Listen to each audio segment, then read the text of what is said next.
together to make them mad. If a nigga play, we gon' do him bad. Cause blood couldn't make us any closer. Blood couldn't make us any closer. Hey guys, it's Double K Nation. I'm Kiana. And I'm Kira. Welcome back to another video.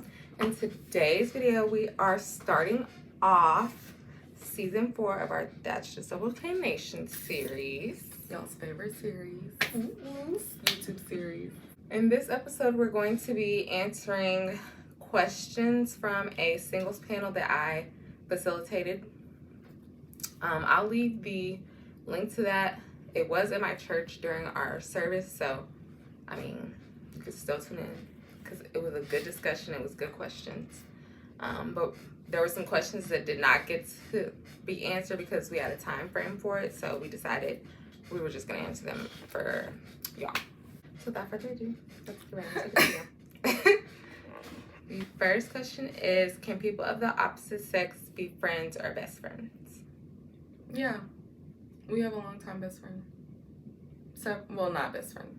Well, we have one best friend, and then we have other friends. Or associates, I guess, or acquaintances. Yeah.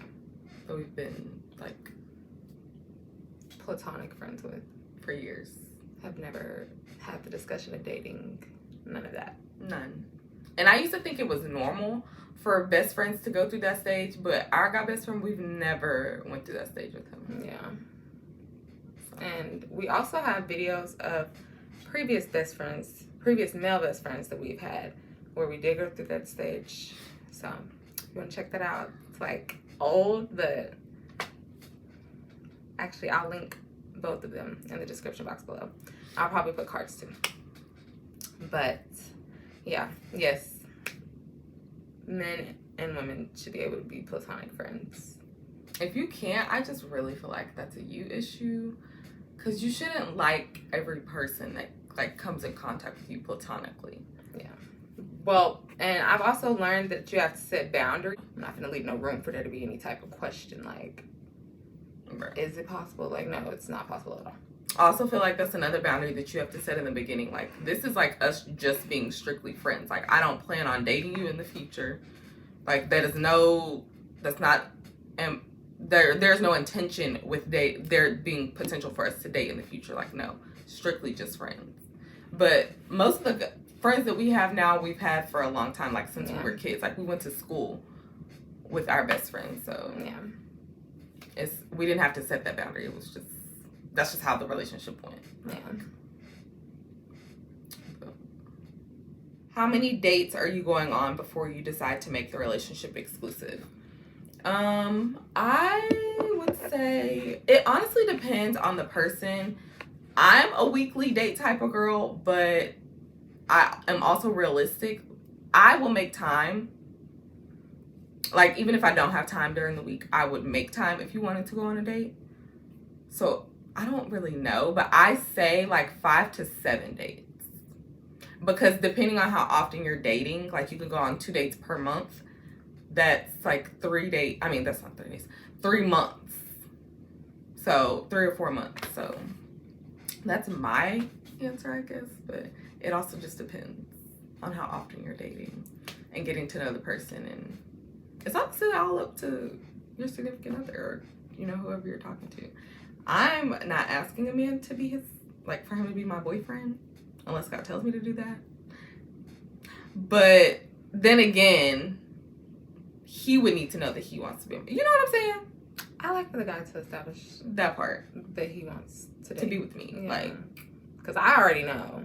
I know 2 days in. I was gonna say, if I'm choosing to even entertain you, I know I want to date you. Yeah. Like, because I'll tell you no, or I won't respond to you real quick. Or block you.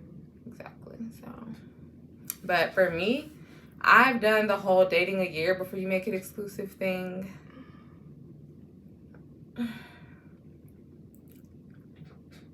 We honestly need to do an updated 1-year dating plan, because that is honestly no longer existent, guys. Like, Yeah. I threw that out the window. Yeah, this relationship I'm in now, we dated way less than that before we made it exclusive, so.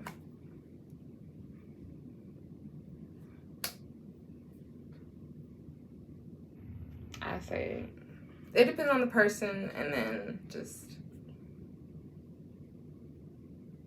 y'all would have to have that conversation. Yeah. Like, if I just have to put a number on it, I'm going to say 5 to 7, but in reality, I really don't know. While dating, are you dating them all and then picking when you feel there could be something more with, or are you dating one person at a time? Me, I have always been the type of person, I'm dating one person at a time, because if you've ever dated a man, I cannot deal with more than one man at a time. Absolutely not. My patience level is built for one man at a time. Because if he's already getting on my nerves, I'm not gonna go add another 2 or 3 to get on my nerves. No, thank you. No, thank you. Like, I'll date the one, and then if things don't work out, things don't work out. Move on to the next. So don't hold up the line. Yeah.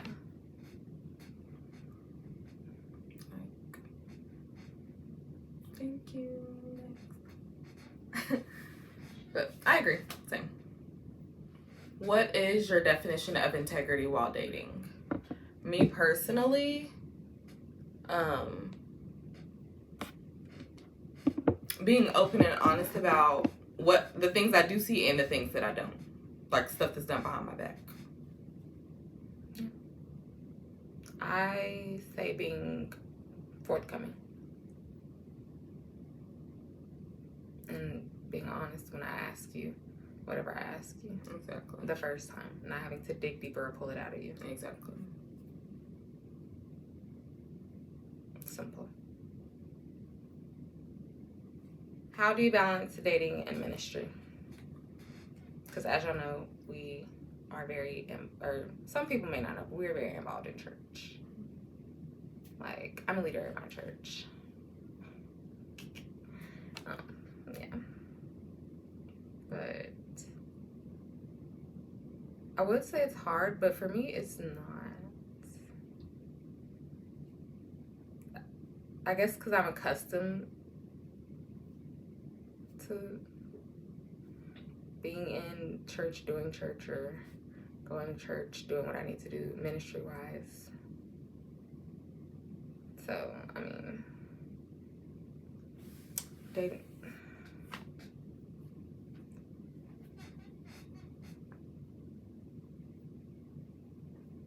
I don't see it becoming a task unless I was like a preacher or something.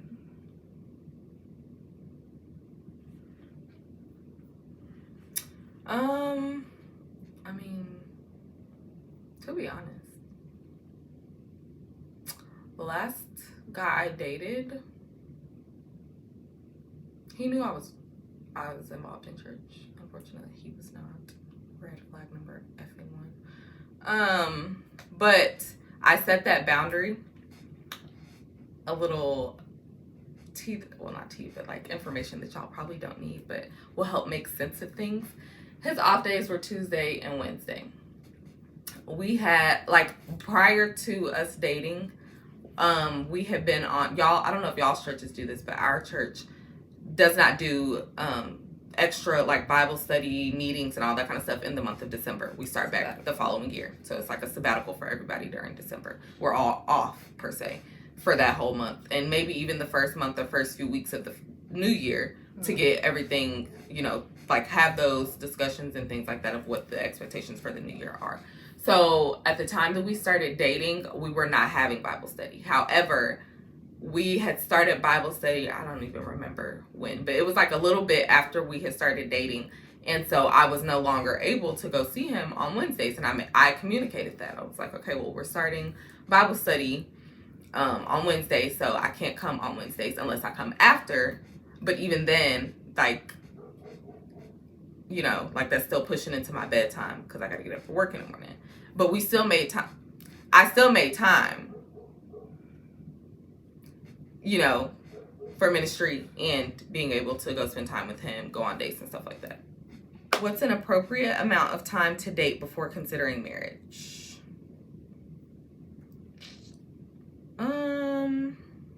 Honestly, I say it's all all up to God, because I've heard stories of people dating for 2 weeks and getting married. I've heard stories of people dating for a year and then getting married, 2 to 3 years and then getting married, 5 to 7 years and then getting married. So it really just depends on how God wants to move. Honestly. It's all up to him. Me personally, I can't say that there's a too soon, because I'm ready to get married now. Well, let me not say that, because there are some things that I still need to mature in. However, like, if God wanted me to be married now, I would be married now. Like, I'm not going to be like, oh no, because I know God called me to be a wife. So if you want me to be married next month, I'm going to be married next month. I don't know where my husband gonna come from, but you know what I'm saying? Like, it's honestly all up to God in my book. I don't have any earthly idea of how, if there's a too soon, or, you know. I mean, I feel like a date probably too soon. But It takes me 2 days to fall in love, so. Yeah, it don't take long. Not literally, but it doesn't take long for me to know that I like you. And then, honestly, it doesn't take me long to know if I'm gonna love you or if I love you or not. So I be knowing I don't be having time to waste. Mm-mm. That's why I don't like people wasting my time. I'm too grown. Like, I know what I want, so if you don't, please move around. Get out the way of my husband. Literally know what I want. Has social media ruined dating? Honestly, I feel like it has. For our generation especially, yes. Because then you're comparing your relationship to other people's relationship, or you're comparing it to what you see online. Mm-hmm. And it's like, some of that stuff is not even realistic. It's unrealistic. Let's be effing for real. Like,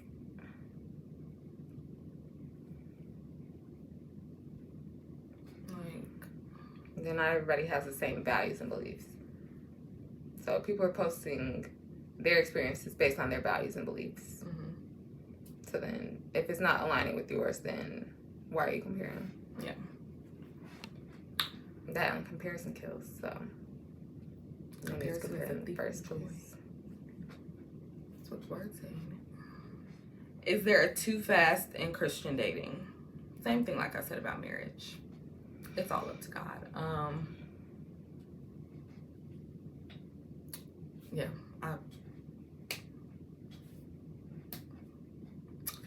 If you want me to be in love by next week, I'm gonna be in love by next week. What hope does God offer singles who may be lonely? I mean, well, he said in his word he would never leave us nor forsake us. He's near to the brokenhearted. You know what I'm saying? He is our comforter. He is our guide. To put it, shortly, frankly. But I mean, And then there's practical. He may surround you with people who, family, friends. yeah, who can help you not be lonely.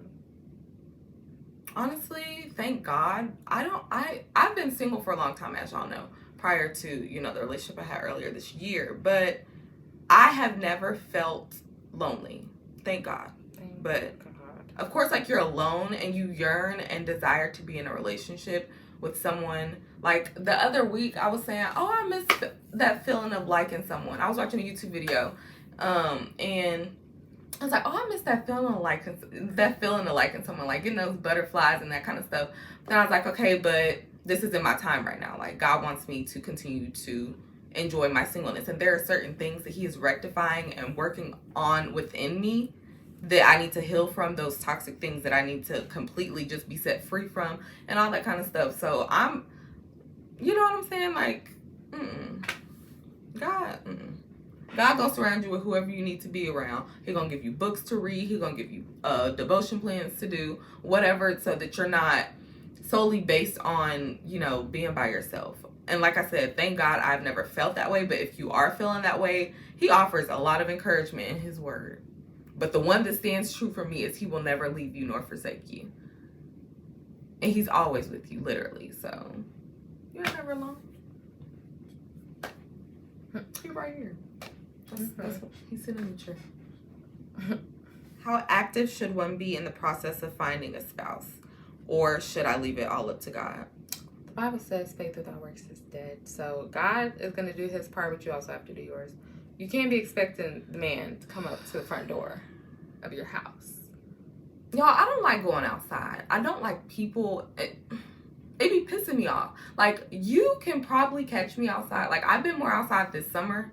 Not like outside like that. I mean, a little bit. But like I don't go out much. I literally am home on the weekends majority of the time. And during the week, unless I'm in church or I'm at work or the gym. Those are the only 3 places you will find me most of the time. Or at the store maybe. But I don't go anywhere. I don't like people. Like, getting older, I just have learned. At 25, I am not a people person. This is year 25 for me. I am not a people person anymore. I haven't been a people person. Like, my peopling capacity is very low. Like, you have a good 30 minutes out of me, and then I'm ready to get the F. Like, not even 30 for me. I don't even want to go in the first place. So I do believe that God will bring my husband to my front door. Don't ask me what he gonna be doing here. God gonna bring him to my front door, because unless he gonna catch me somewhere in the store, school, church, work, the gym, where he gonna find me?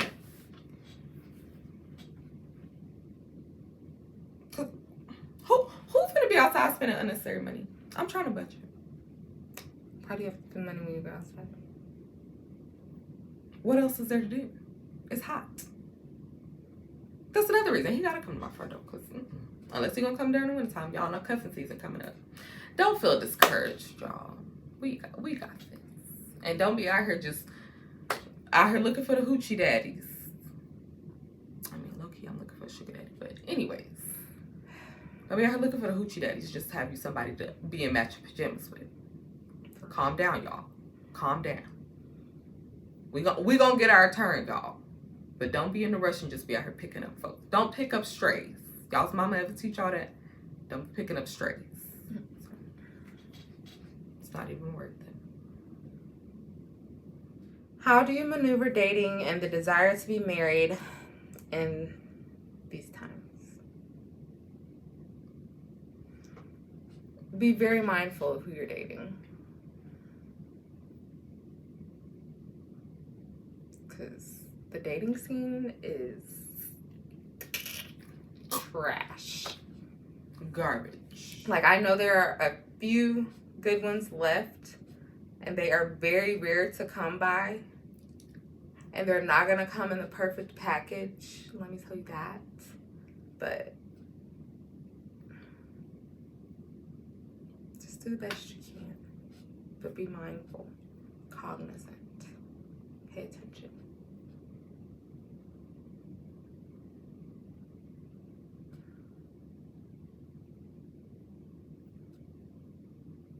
That's all I got. It's ghetto out here. So that's why I be at home. So I don't date nobody. I tried. It sucked. So, yeah. Husband, if you're watching this, I think it's time. You can make that commute. Come pick my up. Please. How much do you serve as a single person? Honestly, I'm not a leader, but I'm involved in a lot of different ministries in my church.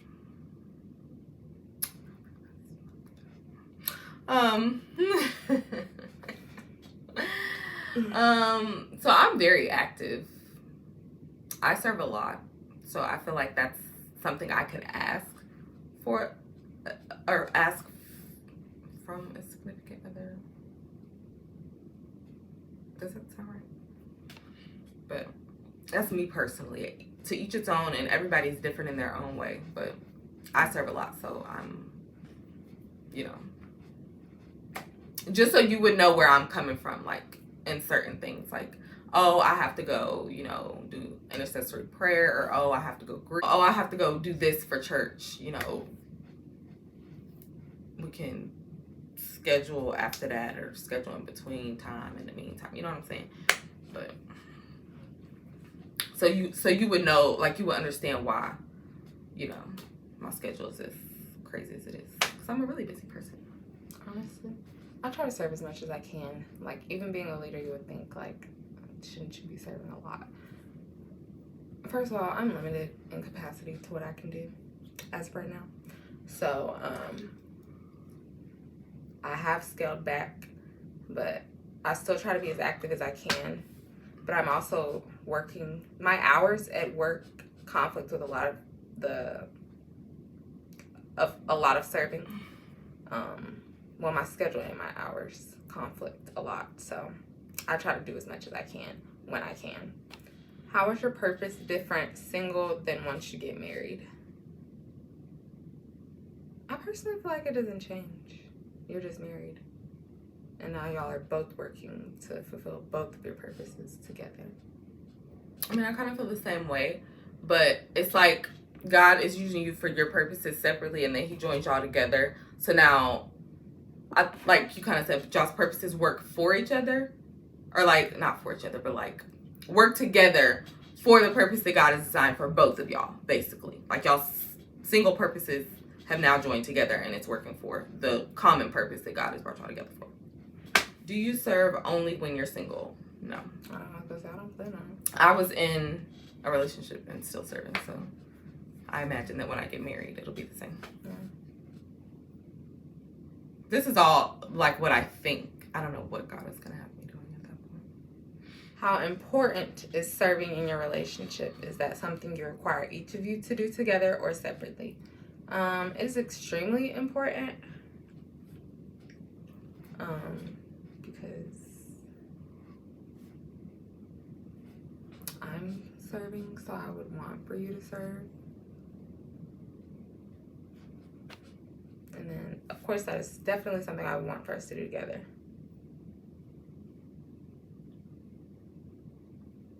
So I feel like you really get to see them in their element, I guess you could say. Or technically, that would be my element.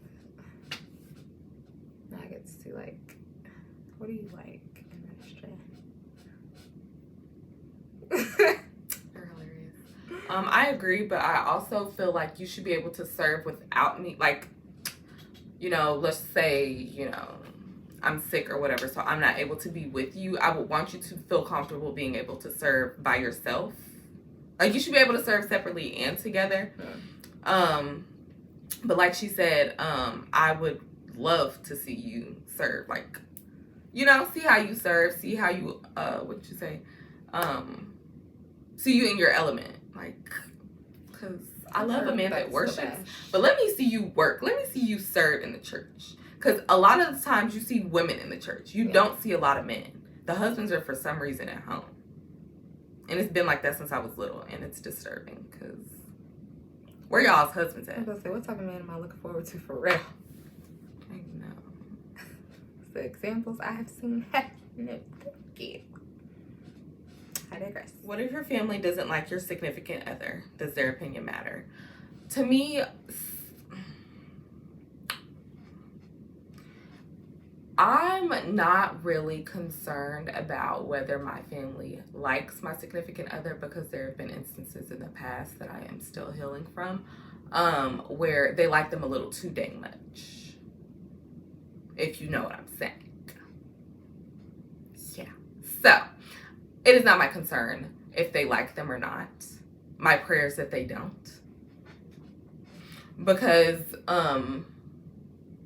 or let me not say that they don't. That they don't in a certain aspect. Because there is a boundary of respect that I didn't know that I would have to set in that area.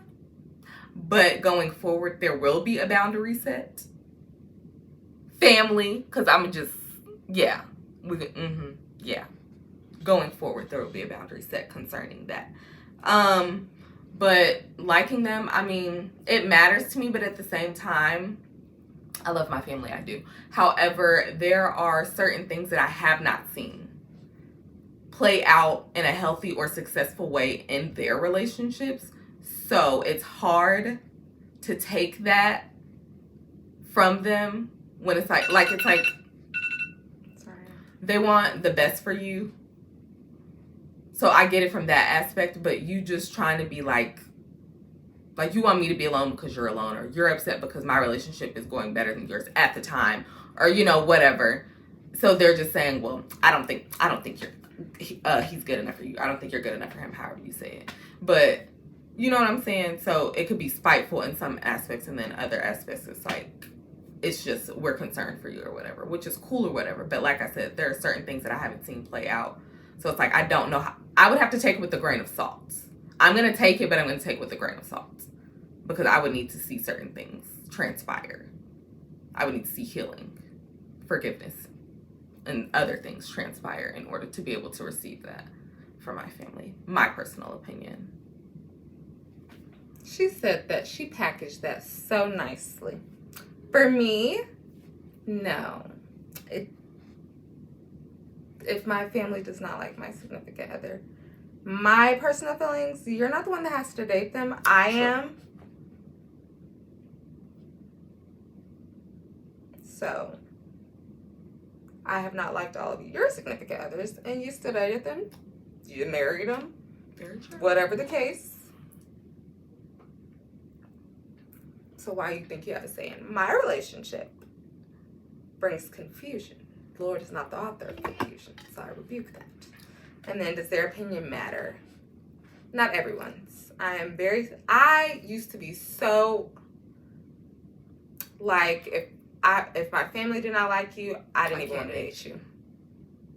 That is no longer my stance. I done grew out of that. No longer my stance. Baby. Because some of their opinions don't even matter. And I'm even selective of the ones that feel that their opinions matter. Because, like, she's so nicely packaged. Some of y'all's relationships aren't. Some of y'all's men or women aren't. Like, let's be for real here. Sweep your front door before you come trying to sweep mine or worry about what's on mine. I said what I said. Like, that, and it used to be like a really big thing for us, and it's like, growing up, it's like, no, sometimes, and other things, it's like they're trying to protect us from certain stuff, and I've had to even tell our mom, like, y'all try to protect us so much that it makes us want to go out and figure this stuff out on our own. So now Right. we're in stuff that we don't even need to be in just because y'all tried to keep it from us for so long. Instead of just keep us from answering the it question. for so long. Like, no. Sometimes it's Talk about it. You just gotta let us make. Let us make the mistake. Because that's literally sometimes the only way we're gonna learn. And like I said in my abstinence video, we'll link it, probably put a card, whatever. Sometimes experience is not the best teacher, but also sometimes experience is the best teacher if you're not taking the experience from others. So, you know what I'm saying? Your experience may not be my experience. Exactly. But if I'm not willing to listen to you, you're just going to have to let me learn that on my own. Exactly.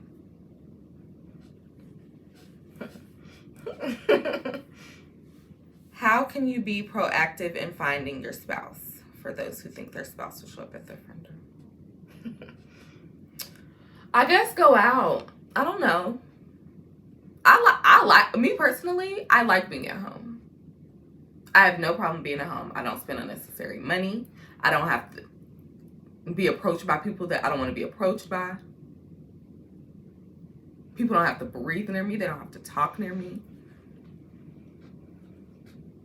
Like, I don't know what the big deal is. Like, it be people driving by my house waving at me.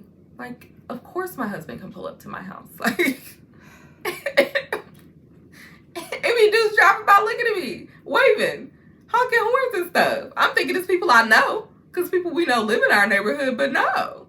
It's people I don't even know. I'm turning around waving, don't even know who it is. Hey. Like, I don't know. They say we need to leave the house, y'all, but I really don't think we do.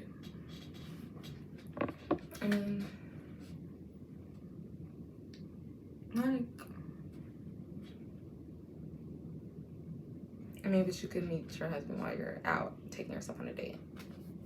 I do. Now, what I do, y'all, I do go on self dates.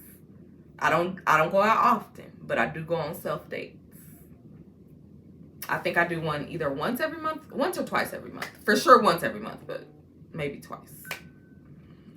So. The only way I could think of being proactive is, I don't want to say going out. When we say go out, we don't mean like, going out as other right. people. Like not Like, clubs and No, I don't parties do that. and stuff. My spirit too sensitive, number one. And number two, every time I try to go out, guys shoot up. I mean, not guys shoot up. Somebody shoot up the place.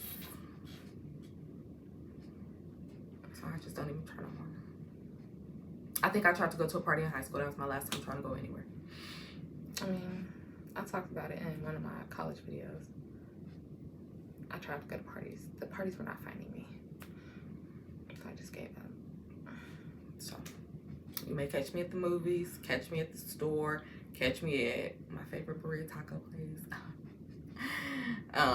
You know, a restaurant here and there, like, you know, certain places like that, but I really do not go very many places.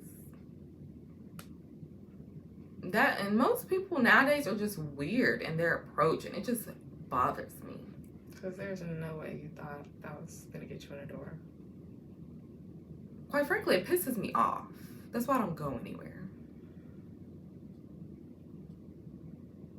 So, I don't believe God for my husband to show up at my front door. I don't know about y'all. That is going to conclude this episode. We hope y'all enjoyed. We would like it if you would all leave a like, Comment. and subscribe. See you later, lovelies.